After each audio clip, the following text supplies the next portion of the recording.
Guys, Wade from 7 p.m. prayer. Wishing you happy Father's Day for you fathers out there. Just got through having lunch with my son, and I wanted to cover the 16th chapter of our prayer book we've been going through. I kind of got busy this week with a deal in Montana, and so I wanted to cover it before I got busy, and I'm already up at the 18 myself. But anyway, I thought that this was a really important chapter because it's really getting to the crux of why God presses us so hard on prayer.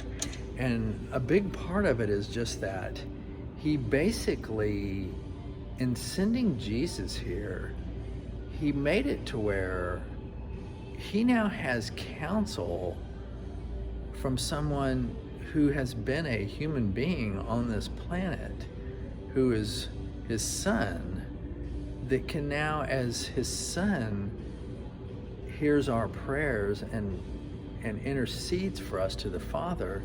He has counsel from someone who is actually a human being and had our experience.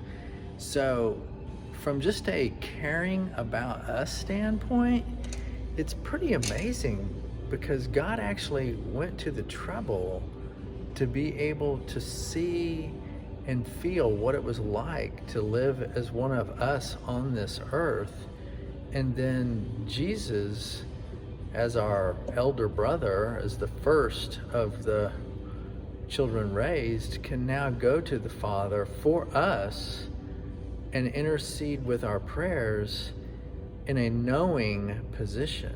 And so it gives God, the all-knowing God, the ability to hear a reference to our prayers from someone who was a person. So it's pretty amazing. I mean, we all know God is capable of, the old saying, killing two birds with one stone. I mean, Jesus accomplished so much down here.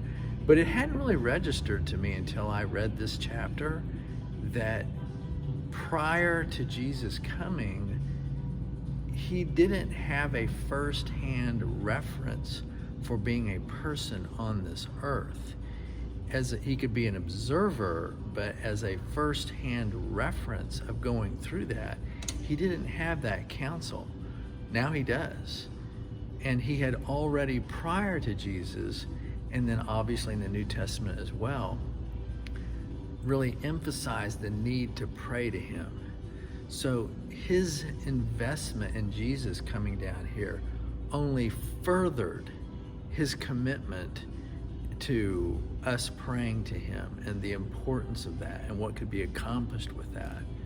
So, one of my favorite things about being a believer is just every time you turn a corner, God's done one more thing for us. God's done one more thing to show he cares.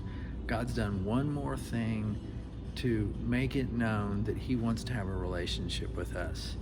So we need to respond. We need to do our part. And prayer is such a beautiful thing. And if we will invest our time in it, you'll be shocked at the results you get. I've got a video this week I'm going to be doing later. I'm going to be talking about a result I recently got. But I want you to think about it. For you guys that have played an instrument, for example, you know that if you just pick up that instrument and you haven't done anything with it before, you're just gonna push out a bunch of notes, whether it's a piano, a guitar, a flute, whatever it is. But once you've learned and done it and practiced it, that same instrument can make all these beautiful sounds and chords and all these different things. In many respects, prayer is the same way. If you just every once in a while get desperate and pray for something to change in your life out of just kind of a selfish desire or need or just a situation you're in that's very caustic, prayer works one way.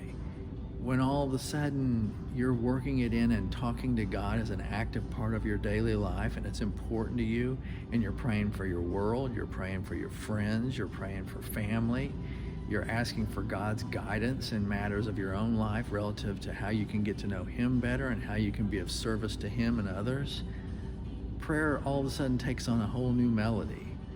So let's take God at His word and let's make prayer important. And that includes at 7 p.m. tonight, all of us praying together.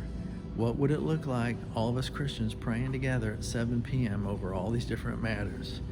All right, I'll see you there, and I appreciate you.